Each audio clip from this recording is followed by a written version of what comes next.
Class 12 chapter number 2 रहेगा, सत्ता के वैकल्पिक केंद्र, जो चैप्टर का नाम है पॉलिटिकल साइंस का। और कल हमने जो पढ़ा था यूरोपीय संघ के बारे में पढ़ा था, आज हम पढ़ेंगे आसियान के बारे में। ठीक है, association of south east Asian nation के बारे में। ठीक है, और वीडियो का जो पार्ट रहेगा वीडियो नंबर 12 रहेगा इसमें।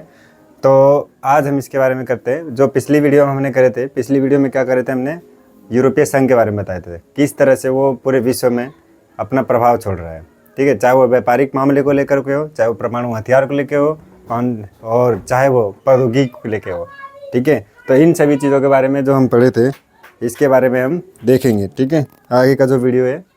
तो आज जो है दक्षिण पूर्वी एशियाई राष्ट्रों के संगठन के बारे में देखेंगे। दक्षिण पूर्वी एशियाई राष्ट्रों के संगठन का मतलब, इसमें इसको इंग्लिश में क्या कहेंगे, association of south east Asian nation, इसका फुल फॉर्म है। ठीक है, आसियान इसको कहते हैं शॉर्ट में।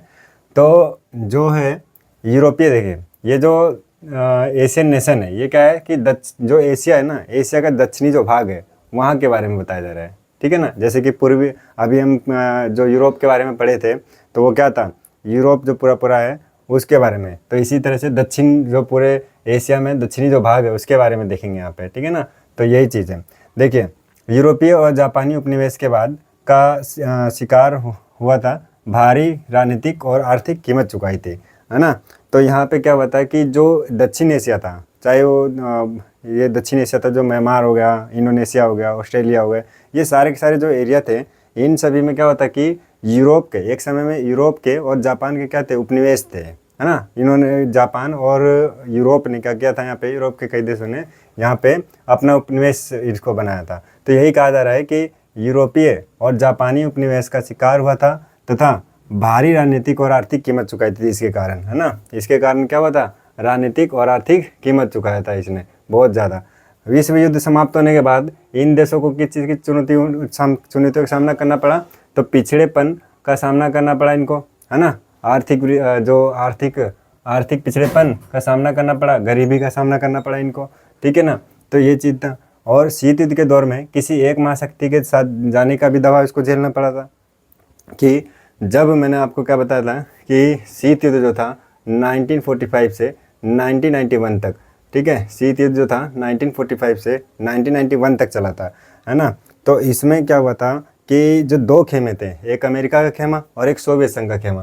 तो यहाँ पे अमेरिका का खेमा, देखिए एक अमेरिका का खेमा था और एक दूसरा कौन सा खेमा था, वो यूएसएसआर का। ठीक है ना, तो इन दोनों खेमों में से किसी एक खेमे में जाने की भी इसको क्या था, दबाव झेलना पड़ा था। ठीक है ना, दक्षिणी एशिया को। तो ये चीज़ था। तो शीत युद्ध के दौर में किसी एक महाशक्ति के साथ जाने का दबाव भी इसको काफ़ी झेलना पड़ा था।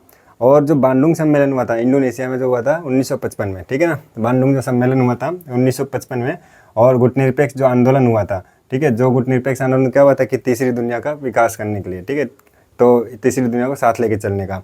तो मैंने एक बार यहाँ बता देना है कि यूएसए के जो गुट के लोग थे उसको पहली दुनिया बोला गया, और यूएसएसआर के जो गुट के लोग थे उसको दूसरी दुनिया बोला गया, तीसरी दुनिया गुटनिरपेक्ष के लोगों को बोला गया था।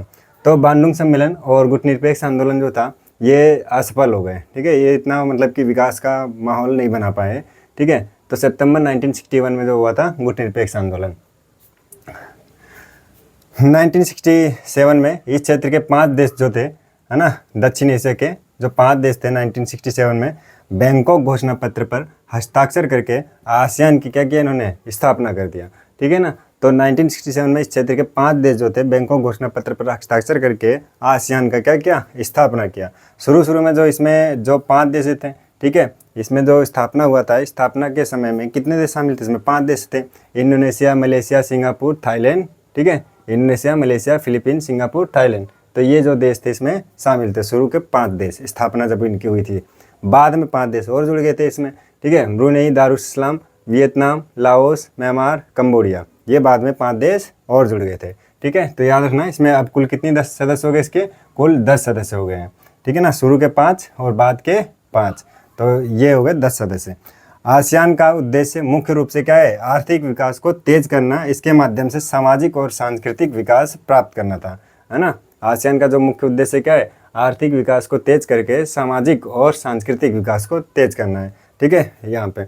और अनौपचारिक टकराव रहित सहयोग का एक नया उदाहरण पेश किया जिसे आसियान शैली के नाम से जाना जाता है। तो आपसे अगर पूछे कि भाई आसियान शैली क्या होता है, तो आपको बताना है कि अनौपचारिक टकराव रहित सहयोग का एक नया उदाहरण पेश किया, जिसे किस नाम जाना जाता है, आसियान शैली के नाम से जाना जाता है।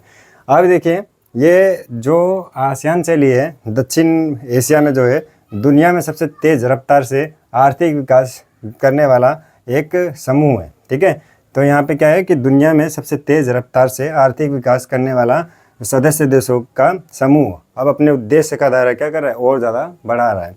ठीक है, जिसके बारे में हम किस में पढ़ेंगे, पार्ट 13 वीडियो नंबर 13 में पढ़ेंगे। और ये देखेंगे कि भाई जो आसियान स्तंभ है, ठीक है, आसियान जो स्तंभ है उसके बारे में। ठीक है, आसियान स्तंभ के बारे में, आसियान स्तंभ के बारे में देखेंगे कि आसियान जो होता है ये क्या होता है, आसियान स्तंभ। ठीक है ना, तो ये जो है वीडियो इसको यहीं पे पॉज करते हैं और इसको नोट कर लीजिएगा। ठीक है।